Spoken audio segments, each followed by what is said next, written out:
this show is one. It's the weirdest one ever. Where I've been not looking forward to it, but I'm also looking forward to it just because I need some closure. Like you have no idea how rough it's been for me. Like for the past week or so.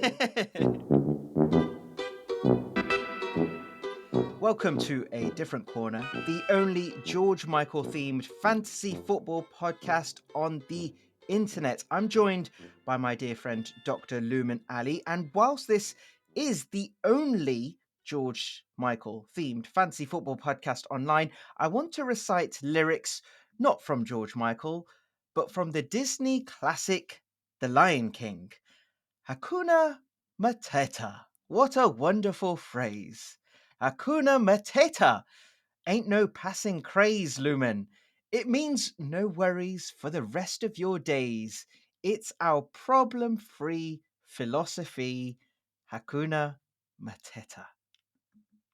Lumen, thoughts? I think we speak a lot on this show about a ghost by the name of Callum Wilson, who's gave me serious PTSD last year. He is joined now by Jean-Philippe Mateta. Can you please tell us what happened in game week 34 for him to join the likes of Callum Wilson, who did, you're right, almost spoil your party last season, when he was picked by everyone but you, and then you had to quickly get him in. But this season, it is the Crystal Palace man, Jean-Philippe Mateta. Why are you sighing a great big sigh? What did you do, firstly, for game week 34? So I've got four free hits left. It's not free hits, four free chips left. And I was always going to use my free hit for this week. I have never spent a game week where I've been completely unsure on what to do. And there were so many changes to my team. They were like, I was just constantly changing. Mateta, Eze, these guys were in the lineup at one stage. 2 minutes before the deadline, I had Bruno Fernandes in my lineup. You know, I had Dominic Calvert Lewin in my lineup, but I made that many changes. And then I said to myself, you know what? I'm going to die on this hill of having players with double game weeks.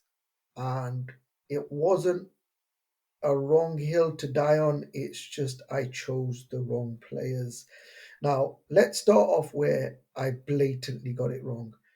Liverpool, I've been telling everybody how bad they've been for ages, and I decided to pick Liverpool players, especially in defense, where we've not kept a clean sheet, since Pluto was a planet. It's been crazy. Then I looked at Palace and I said to myself, I looked at their form, and even though they'd beaten Liverpool prior to that, they have not been great at all. In the 32 games before playing Liverpool, one, two, three, four, five, six, seven. They'd only won 7 games. Not good. Not good. Yep. They've not been good this season. And I said to myself, yes, Mateta's got a double game week, but I don't fancy him to do it. And I don't fancy the midfielders to do it. So I said to myself, if they're going to do anything, the Crystal Palace guys, they'll do it defensively. So I went with Mitchell and Henderson. And the two last minute changes I made, I had Watkins and Bruno Fernandes in one game, and I said, you know what, let's do something crazy. Let's put Ben Brereton Diaz in and He Chan Huang in. Oh, Lumen. I can't even see the. So, what was the thinking between. So, you had Watkins and Fernandez in, and you swapped them out for Brereton Diaz at Sheffield United. Ben Brereton. I don't even know how to say his name. Ben Brereton Diaz. Sheffield United slap bang bottom of the league, not won a game in since game week 24, and you brought him in instead of Bruno Fernandes and Hee-chan Wan, who hasn't scored a goal since 20 Wolves haven't won a game since 28, and he hasn't scored a goal since, I'm just looking, oh my gosh, since game week 19, Lumen. I can't see the logic, Lumen. I can't see the logic. The logic was Ben Brereton Diaz had a home game against Burnley, relegation strugglers. I fancied him to do something in that game. And with Man United, they've got a leaky defence. Half of that came true. He did score against United, but he didn't do anything against Burnley and they got hammered, right? He Chan Huang, he had a goal disallowed. Oh, did He had a he? goal Okay, disallowed. fine. Yep. And I said to myself, with Cunha injured, Huang's going to play up top. And if anyone's going to do it for Wolves, it's him. Now, Lumen, before we go on, we have to say it wasn't a disaster game week because you scored 100 points with your free hit, 100 points. It's the worst 100-point week in history because It may of be, what maybe. because of what everyone else did. There are people like yourself who didn't use their chips, who got a be- I this has been the greatest game week in history. And the reason for that is for returns. If you see how many players returned this game week, it is unbelievable. Players with double game weeks returned, players with single game weeks returned. You could have had your pick from about 30 odd players and you would have done amazing. The killer is what was on your bench, Lumen. The killer was what was on your bench. On my bench, and by the way, I'm not the only one, there are scores of teams out there with crazy points totals on their bench, right? I had a total of, I can't believe I'm saying this, 59 points on my bench. Can you just explain to me, because I think there's a wider FPL lesson here, or certainly a different way of thinking, possibly. Can you just explain? I know you were going for maybe a Crystal Palace defenders, where you went with goalkeeper and defender, but I, I just can't understand why you wouldn't stick Mateta in, as they're pretty much got Eze, maybe Elise this week certainly, but prior to this week not so much. It's basically been Eze and Mateta get goals, and you got a double game week. Why not put Mateta in? I'm saying that as someone who has Mateta, and I took the captaincy off him the last like 10 minutes before the deadline. So I'm kicking myself as well, but I feel like relieved I've had him in at least. But why not even start him? Because I wasn't convinced that he was going to do anything. That's my folly. The first mistake I made was not backing players with good fixtures with one game week, right? The second mistake I made was when I looked at the teams with double game weeks, I didn't fancy a lot of the attacking players. So I said, if I'm going to pick players with double game weeks, I'll pick the defensive players. Um, People feasted. I mean, people feasted. And those people that feasted, they would have, some of the teams that have done the best, right, have got Mateta as captain. But the majority of teams had Salah as captain. And had they not had Salah, and had they not even Mateta, even if they had had a Havertz or even a Saka, right? Because there's a stat about Salah that just blew my mind, which is Mo Salah matches his lowest ever return for a double game week. It's the fourth occasion he's failed to produce any returns in a double game week. 3 points, 3 points, 4 points, and 5 points. So there you go. I am so glad to get all of this off my chest because all I've been seeing on Twitter on fantasy football account is tell us about how good a week you had and people are sending stuff in and I cannot wait till I'm done. I am done. You know what? I it's been on my mind like you wouldn't believe. Just It reminds me, not to sound crass, but it does remind me of this. It's not I'm sure, originally from here, but in The Office, when David Brent once said, I'm not saying he's unlucky, but if he fell into a barrel full of tits, he'd come up sucking his own thumb. And that for me seems to just sum up your game week, mate. You could have gone anywhere. You could have gone anywhere with your captaincy. You could even in your actual free hit, you had points everywhere. It's just that you came out with almost the worst possible outcome of what you had on your in your squad. It's really, really unlucky. I should also say Mo Salah, Kevin De Bruyne, Yaya Toure, Harry Kane, Wayne Rooney, and now Jean-Philippe Mateta. His name is etched into the history books with those greats because he is now the joint fifth highest scorer in for a single game week. Wayne Rooney is top, and he got 32 in 2009 2010 when he scored 5 goals and got an assist against Burnley and Hull. But Mateta, 29 points, 4 goals, 1 assist. I should say, no one really should have seen this coming, though. This was a freak. Mateta scored 7 goals this season, 2 of which were penalties. So only 5 open play goals, and he'd got 1 assist.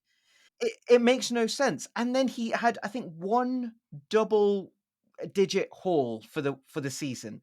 And that is the reason I thought, you know what, who's got more of a chance of going off? Bukayo Saka or Mateta? And I was like, well, Bukayo Saka. Let's just go with Saka then.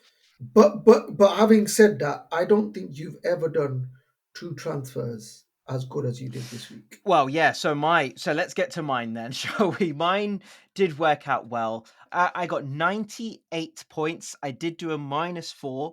I brought in Mateta for who did I have? Muniz at Fulham, and I brought in Bruno Fernandes for Son at Spurs.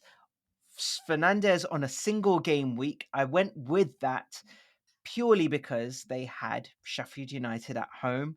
And I looked beyond that, Burnley at home, and you would think, as bad as United are, if anyone's scoring goals for them, it's going to be Bruno Fernandes in and amongst it. And he got his highest points total of the season with 18 points. It was a bit of a masterstroke, maybe, FPL luck. I'll put it down to the one that's killer for me is Mateta not captaining him when I had it on him and I changed it last minute.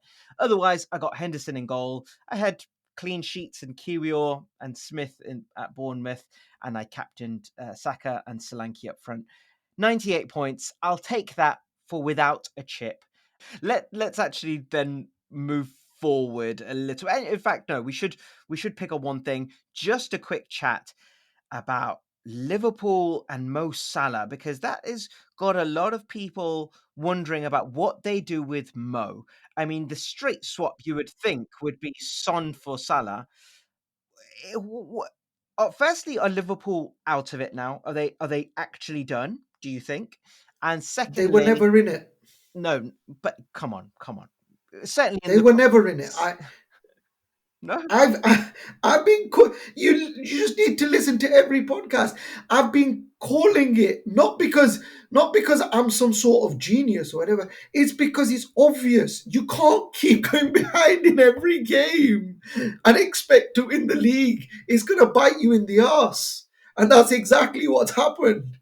That's exactly what's happened. And on the flip side, what Arsenal and City have been doing. They've been steamrolling opponents. City, last 4 games, 17 goals.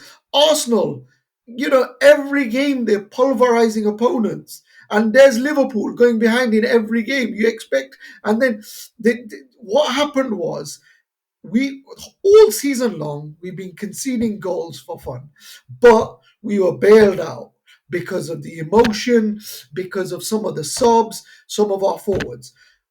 You can't rely on that. And as soon as our forwards started missing chances and stopped scoring, that was it.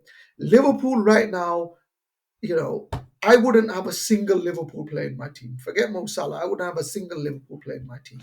This is Um, this is wild because Mo Salah has been maybe I think it's arguably the greatest FPL asset He in is. He history. is. And now are we finally seeing, like, actually, it's a question mark whether to have him or not. Not just this season, but going forward. You mentioned his injury last week. Is that enough for him to be like he's not the same player? I think there's been a lot of overreaction about how he's finished. He's not been the same. I think you'll only see where Mo Salah is start of next season. I think this season, I think the injury it's a before the injury and after the injury. And yeah, he's. I'm going to be making moves long term, and yeah, he doesn't figure in my plans. Well, let's get to that then. Let's get to game week 35 because there's one double game week, well, two double game week teams. Chelsea and Spurs play each other, but they've also got other fixtures. Looking ahead then, 35, do you fancy any Chelsea or Spurs players? The obvious one everyone is going to say Son. I'm I'm not so convinced personally, but I don't. Sorry, you've completely missed like the star of the season. Cole Palmer. Yeah, He's got a big yellow mark on him. Is he he back? does. What's his We're not sure. So what's going to happen is you're going to have FPL teams that are either going to captain Cole Palmer or Son, right? The problem is Chelsea and Arsenal have got tough double game week fixtures. Chelsea are away to Villa and home to Spurs, and Arsenal are home to Spurs are sorry, home to? Spurs are home to Arsenal and then away to Chelsea. So that's jeopardy right there, right? Um, but we know what's going to happen. People are going to pick the same. You're going to see the same types of players in every team: Son, Cole Palmer, Nicholas Jackson, Malo Gusto, Pedro Porro, right? But then you have to question, how much is it worth, you know, going minus points for that.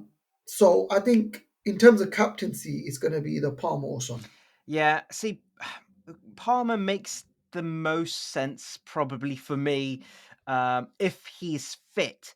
But I do not fancy them going away to Villa, who are chasing Champions League and want to secure that, and then at home to Spurs. You just never know. And I mean, Arsenal, we absolutely crushed Chelsea in that second half.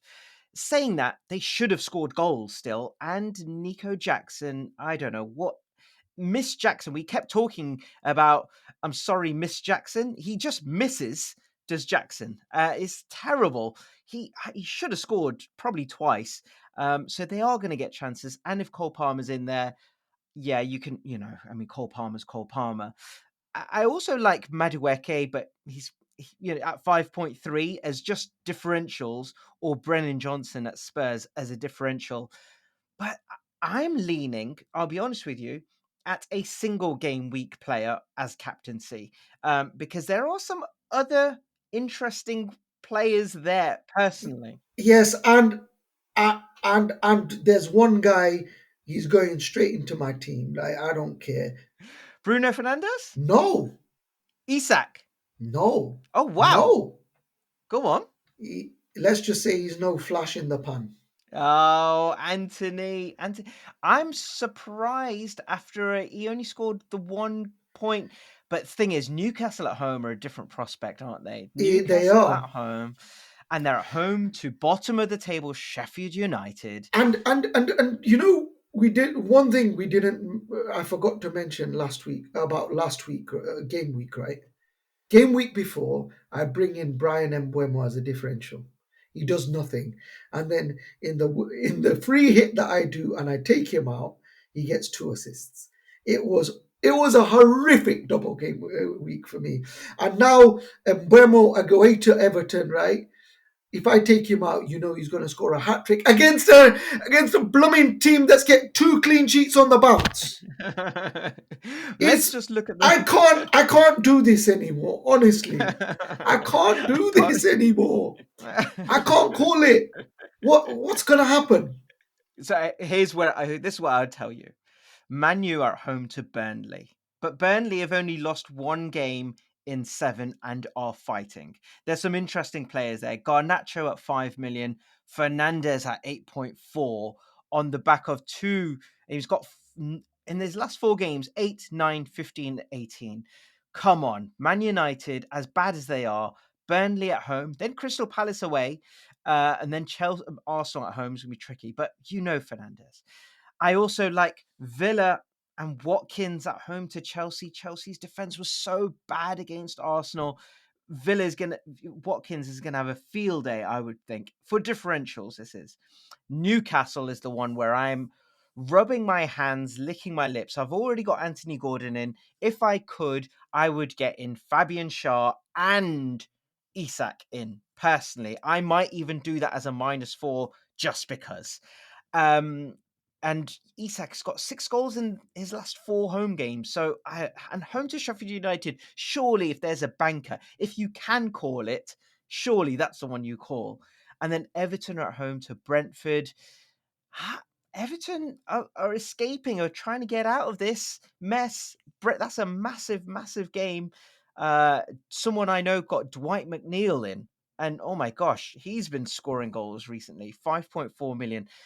Some things to ponder. I think there's some tasty ones there. Let's actually, and before we go, this is the George Michael themed fantasy football podcast that no one really asked for. And I've got a new feature for us, Lumen. It's called Wake Me Up Before You Go. And it's basically, which player have you slept on all season and have just been oblivious to their greatness? I'm going to give you mine. We've talked about him lots, but I don't know how, as an Arsenal fan, I've not invested in Kai Havertz all season. He gets another 2 goals. Check this out for a stat. He's got 11 goals in total this season, 10 non-penalty goals. Cole Palmer has 20 goals this season, and 9 of which were penalties. So he's only got 11 non-penalty goals, one more than Kai Havertz. It's madness that's so strange. And I don't know how I've slept on Kai Havertz all season. Who is the player who you've slept on? Anthony Gordon. Anthony Gordon. I've had him in, but not, and he's not performed. But the guy has been, sheesh, especially the last game week. Um, yeah, so Anthony Gordon. That won't be anything of an issue going forward. But and I'll tell you another player that I've slept on, right? And I swear to God, I feel like thumping someone, right? Adam Smith. Adam Smith. Defender Adam Smith. Yes, defender who keeps getting you points. How? How? How? He's really not them that good, right? How? How? Oh dear. Oh dear. I feel like you needed this episode just to get it off your chest, mate. But I feel like it's still gonna game week 34 in season 23 to 24 is gonna live forever in it, just haunt you, I feel like. It will do. Now we were talking before about David Brent. I was thinking of Ian Holloway, and this is a before some younger members think that this is not true, and also who Ian Holloway is. Ian Holloway was a manager who was very eccentric, managed the likes of QPR, Leicester, etc. Ian Holloway once said, to put it in gentleman's terms, if you've been out for a night and you're looking for a young lady and you pull one, some weeks they're good looking and some weeks they're not the best. Our performance today would have been not the best looking bird, but at least we got her in the taxi. She may not have been the best looking lady we ended up taking home, but it was still very pleasant and very nice. So thanks very much, and let's have a coffee. Lumen, game week 35. We will be there, will we not? Yeah, we'll be there. We'll be there. We'll be there. We'll be there.